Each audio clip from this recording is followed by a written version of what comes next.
What's up guys? Tara samahan niyo ako mag-grind ulit tayo ngayon habang maganda ang panahon. May nakuha na nga pala tayong scheduled booking kanina at yun ang pupuntahan natin ngayon. Nag-chat na rin ako earlier dun sa client para itanong kung ano yung item na ipipick up natin, and ang sabi niya is mga damit lang daw pero konti lang naman daw yun. So ayun, kaya ginawa natin, bumiyahe na tayo. Hello po, good morning. Lalamove po? Opo. Nandito po sa tapat nung tindahan na katapat ng laundry tsaka isa eskwelahan. Ano? Bakal.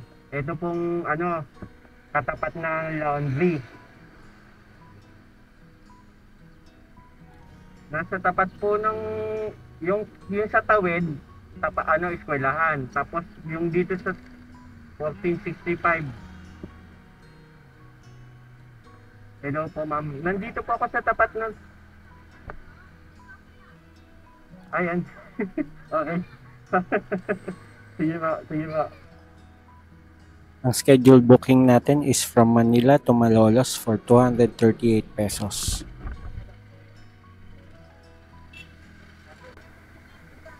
$238 po. Apo.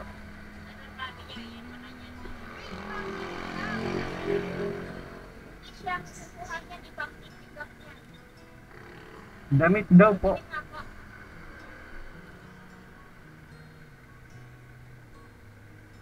Papunta Malolos.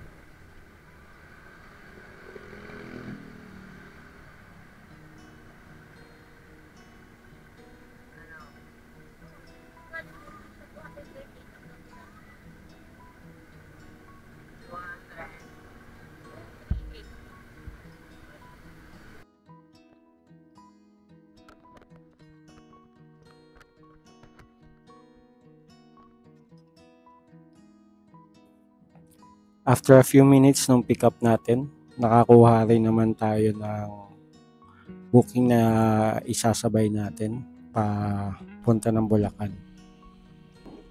Ang maganda sa booking na to nasa San Andres area lang din yung pick up natin. So halos isang tumbling lang maparating din agad natin siya para ma-pick up yung item.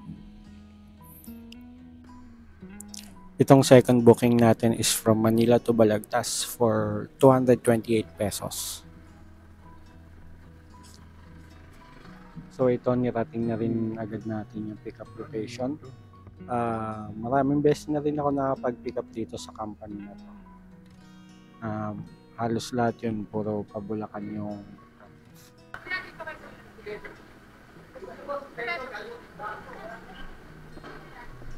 Bigat pala.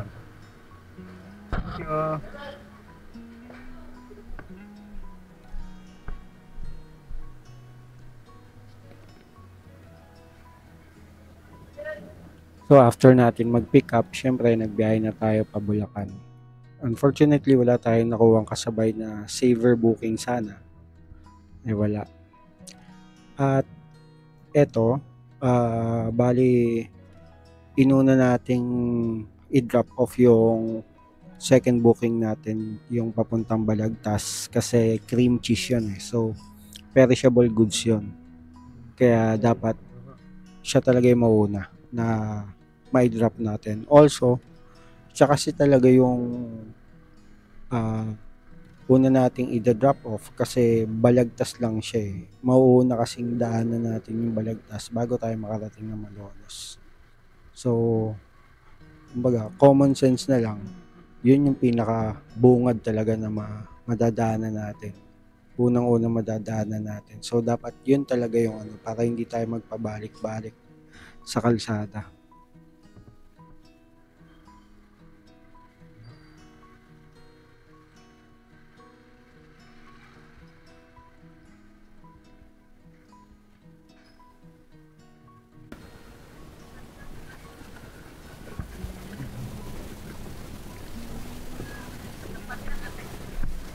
Tingnan ko. Dalawa po. Ah.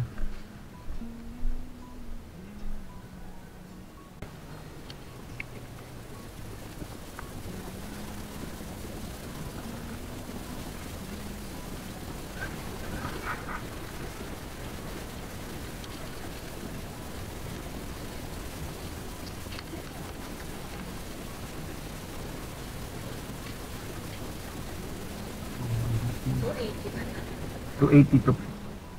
280. 228. 228. 228 po. Ang sukli po is 772.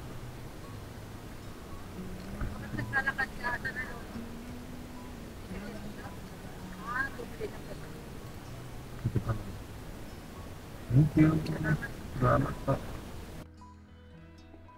So after natin mag-drop, on the way na tayo papunta dyan sa second drop off natin sa Malolos.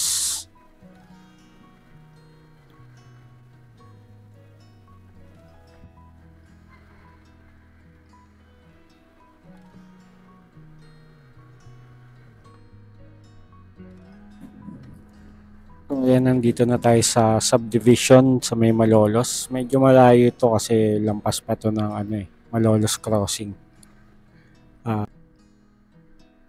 Nahanap na lang natin yung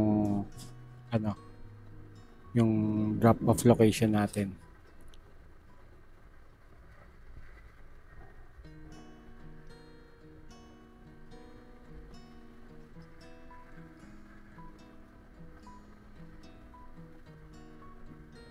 Tinawagan ko na rin yung client upon arrival natin sa drop off location. Sabi niya may magre-receive daw na tao dito sa bahay kasi wala daw siya. Hello po, Nay.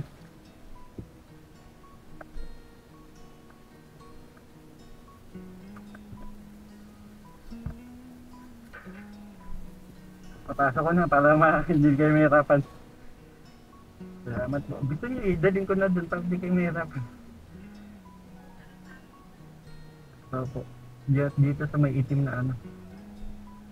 Dito po. Ito po. Opo. Salamat po. Salamat lang dyan. Salamat po, Nay.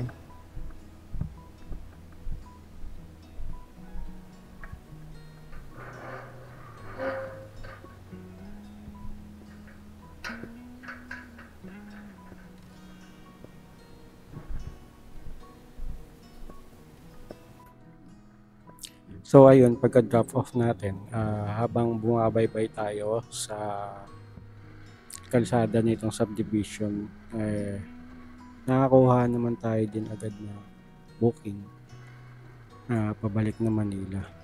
Medyo mahaba kasi yung kalsada nitong subdivision na to, kaya ilang minutes ko itong binabaybay. Yung booking na nakuha natin is from Pulilan to Manila for 322 pesos. Pinuntahan ko naman yung location. Ang naging problema ko lang na na-encounter dito is yung pin location niya nasa highway lang. Then pagdating ko dun sa pin location na yon, halos walang signal yung globe ko. Hindi ko siya makontak. Pero ginamit ko yung smart ko, hindi ko rin siya makontak. Then nung tinawagan ko yung nag-book na client na siya ring drop off, ginamit ko yung smart ko para makontak yung tao, naubos naman yung load ko. Tapos wala na rin akong load sa GCash ko kasi naibayad ko na dun sa Shopee ko, sa pay later ko. Kaya yun, buti ka mo, dun sa may highway, may tindahan. Nakapag-load ako, kaya lang wala rin. Hindi ko rin talaga mahagilap yung sa pickup location na person na pagkukuhanan ko ng item. And it ended up na kinancel na lang yung booking as per agreement namin dun sa client na nag-book na siya ring receiving sa drop-off. Pero, ang kasamaang palad, hindi niya rin kinancel. So, nung ako pa yung nagpa-cancel, na suspend patuloy yung account ko for 10 minutes dahil lang doon na hindi ko naman kasalanan talaga. So ayan, from Pulilan, Baliwag, Bypass Road, bumalik tayo dito sa Plaridel para mag-pick up nitong item na nakuha natin bagong booking in replacement dun sa na-cancelled na booking kanina. Mahigit 1 oras din akong tumambay at nag-abang ng booking dun sa may Maharlika Highway, sa may bukuhan na tinatambayan ko para lang makakuha ng bagong booking pabalik. Yung booking na nakuha natin is from Plaridel to Diliman, Quezon City for 246 pesos. Paid by credit na to.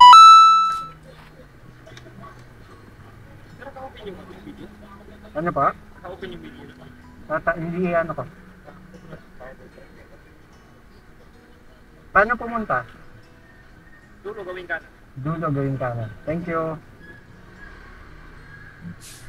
Pina-off nga pala ng security guard yung action cam natin kaya hindi na tayo nakakuha ng footage ng pickup natin.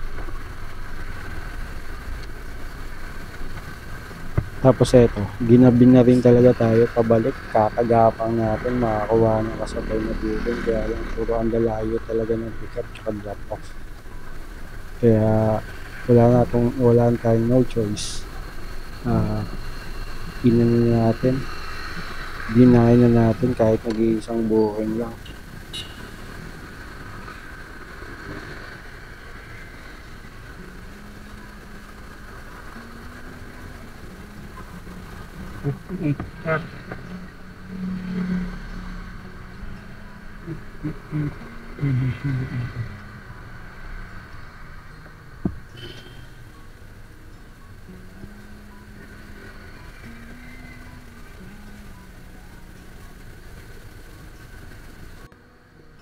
Hello po, good evening po ma'am. Ma'am, lalamog po.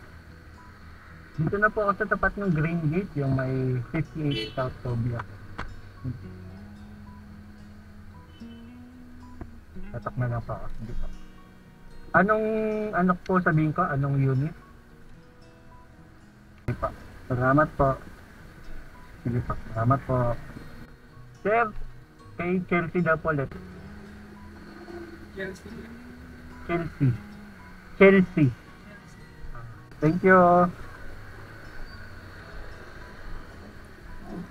So ayan, pauwi na tayo.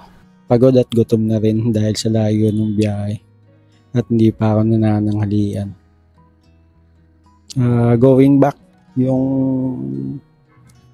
nakakapanghinayang talaga yung booking na yun, yung kanina. Kasi malaki-laki sana yun. Kaya lang, ang gulo ng client, nagpapapick up siya dun sa lugar na wala naman. Tapos pati yung pick up person hindi rin mahagilap. Dito ko na muna tatapusin ang video natin guys. Sana nag-enjoy kayo sa panonood or at least nakarelate man lang. Mag-iingat kayo palagi sa kalsada guys. This is RS Papi. Ride safe palagi. And see you on my next vlog.